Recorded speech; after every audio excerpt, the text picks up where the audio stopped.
read it, so.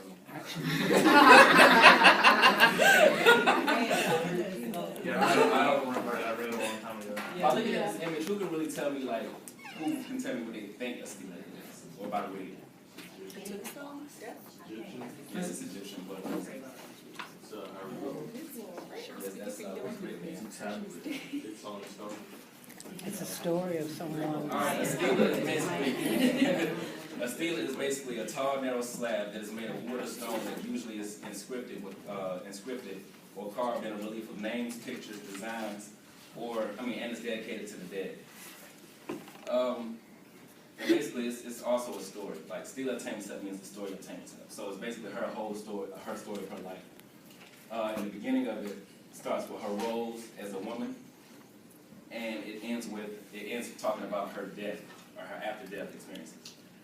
And stelas were found in ancient Egypt, ancient China, also Maya. And basically, they were used for funerary purposes, boundary markers, and commemorative purposes.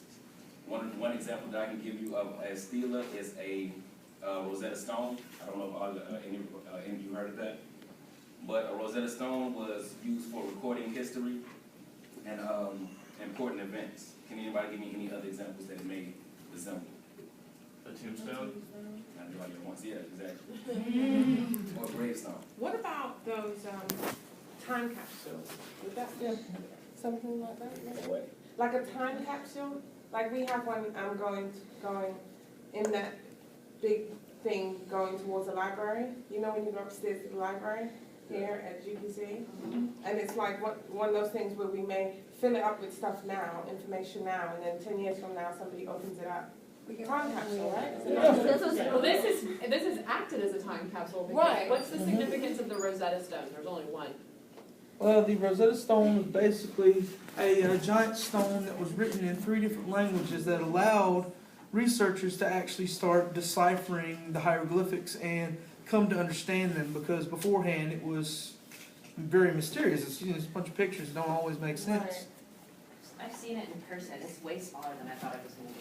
Really? Yeah, it's at the British Museum, and it's not. So you have to like use a magnifying glass? No, it's only like maybe like 4 or 5 lines for each language. It's really not that big. But it was crucial Yeah. for us because it was the only way that people were able to understand or translate. It was the key to translating hieroglyphics. I really thought it was going to be like this big giant thing with like alphabets and stuff. They were like, no, we don't have that much to say. Yeah, it was. It's more like go this way to this city, this way to this city, this way to this city. It's just 3 different languages. I mean, it was a little disappointed. Sorry, go ahead. Okay, at the top of the stela, to the left of the stela, this is actually Taimtep right here, and so her husband is probably like, kind of mad because he's not on there anywhere. But all the gods that she worshipped was, forgive me because I can't pronounce none of these, but Sokar, Osiris, Epis, Isis, Nephthys, Hosiris, Anubis, and the symbol of the West. And like I said, these were all gods that she worshipped and adored. At the beginning of the story, it talks about which is actually excluded from the text. But I had to go online and research it. Like I said, it talks about her roles as a woman. And does anybody know the role of a woman in the Egyptian times? Probably to birth children. Hmm? Probably to have kids. Yeah, and that was her main role. Other roles was everybody was actually kind of equal. So they were based on social classes versus versus racial gender or race or gender. So it's kind of like it is today. Right, I was just gonna say that. Yeah, so they were kind of ahead of their time. Yeah. And Or way behind time. we're behind. Yeah, move on from that. Right. Yeah. They weren't ahead. Yeah.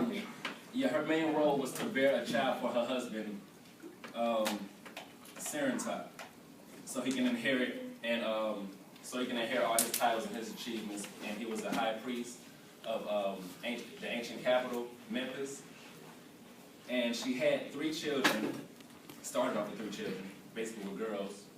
She's kind of going crazy. So she prayed for a God. She prayed to a God, Imhotep. God, please, I need a boy. Can't do it no more with these girls. So her prayers were granted or whatnot, and she named the kid after Imhotep.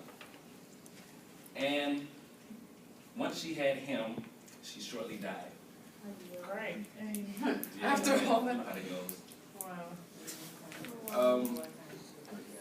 And in the second part of at the end of the stela, there we go, that's what it's called. At the end of the stela, she speaks about her burial or her after death, which kind of confused me, but she's both. But it was written by her mother, so I'm guessing she kind of spoke for her, something like that. But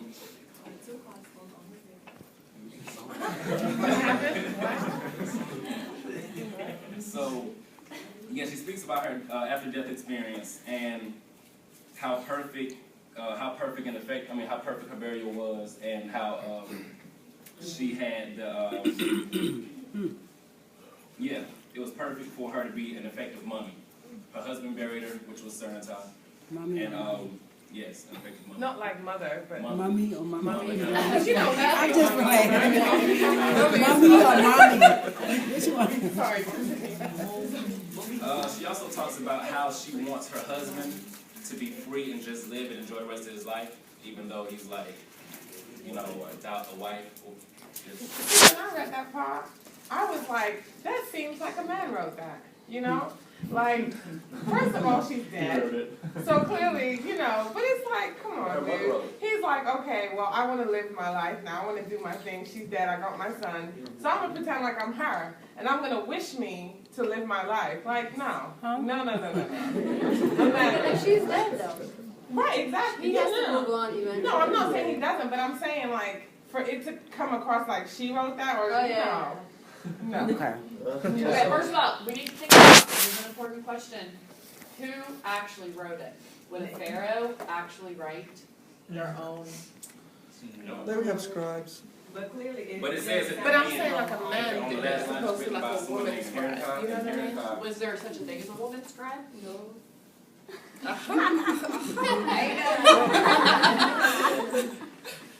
Yeah, at the end it says it's written by someone named Herenka, the last line, and that's her mother. I was looking up, and you know.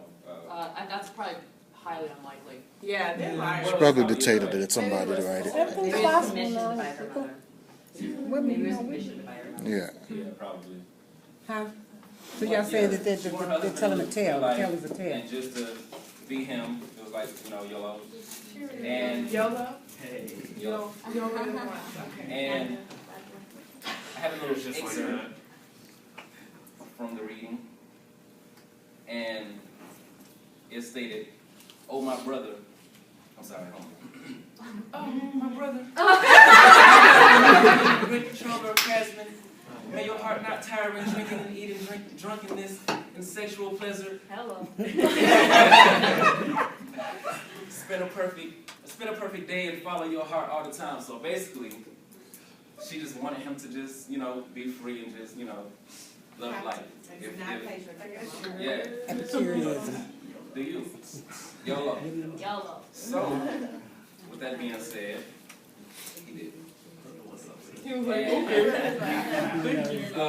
Like, God forbid this happens, but if you were to die, how would you want your significant other to live? Would it be more so like, keep my picture on your nightstand and be like, no more females in the house? Or is it like, do you? After a certain time. I mean, not like the next day you go out. With the whole body.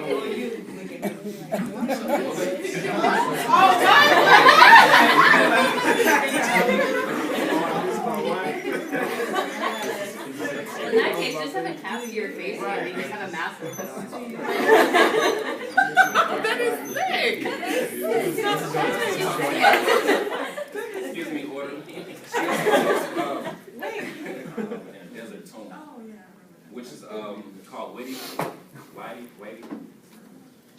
I know somebody here knows. Why are you looking at all of us like any of us are Because I going know to have somebody knows. Somebody here speaks Anybody ancient here from Egyptian, right? Egypt? Ancient Egypt. Right. It's called because she's talking. She talks about her thirst for water, her life. She writes. Yes, it's pronounced Whitty, Oh, that's weird. and she's located in the desert tomb, and she's talking about her thirst for water and how she feels as if she's not near any water. She wishes that she could be closer because her after-death experience, she don't feel as if she can come back to life like a mummy's supposed to. She feels as if once you're gone, you just in a place of darkness, and that's it. And you don't see your mothers, your fathers, or your wife, husband, or children anymore. Your mothers. Right. You gotta come Yeah, more than You know what I mean? I'm teaching right now.